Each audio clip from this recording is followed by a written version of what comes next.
Hi అండి. ఈరోజు deep fry చేయకుండా బెండకాయను పొడి పొడిగా అసలు జిగురు లేకుండా అన్నంలోకి కలుపుకొని తినడానికి సూపర్ టేస్టీగా ఉండే బెండకాయ టొమాటో ఫ్రై అయితే చేయబోతున్నాం. ఈ రెసిపీ ఒకసారి ట్రై చేస్తే మళ్ళీ మళ్ళీ ఇలానే ట్రై చేస్తారండి. సింపుల్ ఇంగ్రీడియంట్స్తో ఈజీగా మనం ప్రిపేర్ చేసుకునేచ్చు. ఇక్కడైతే నేను 300 గ్రామ్స్ దాకా బెండకాయలని తీసుకొని మంచిగా వాష్ చేసుకొని పక్కన పెట్టుకునేసాను.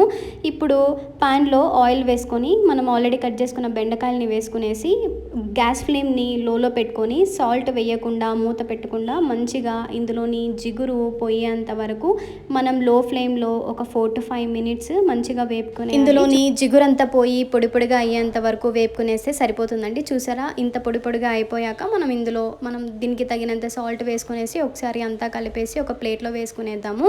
తర్వాత ఇదే ప్యాన్లోనే కొద్దిగా ఆయిల్ వేసుకొని ఆవాలు, జీలకర్ర, ఒక ఉల్లిపాయ అయితే వేసుకునేస్తున్నాను. ఉల్లిపాయ గోల్డెన్ కలర్ బ్రౌన్ వచ్చేంత వరకు వేపుకుంటే సరిపోతుందండి. తర్వాత ఇందులో నేను ఒక టొమాటో అయితే యాడ్ చేసుకొని మంచిగా మగ్గబెట్టుకునేస్తున్నాను.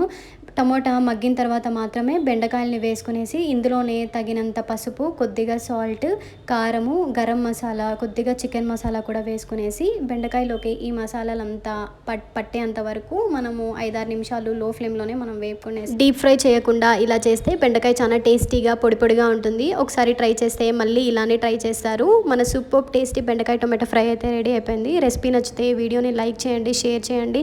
ఇంకా ఇలాంటి టేస్టీ రెసిపీస్ కోసం నా ఛానల్ని సబ్స్క్రైబ్ చేయడం మాత్రం మర్చిపోకండి. Thank you so much for watching. See you in my next video. Until then, bye.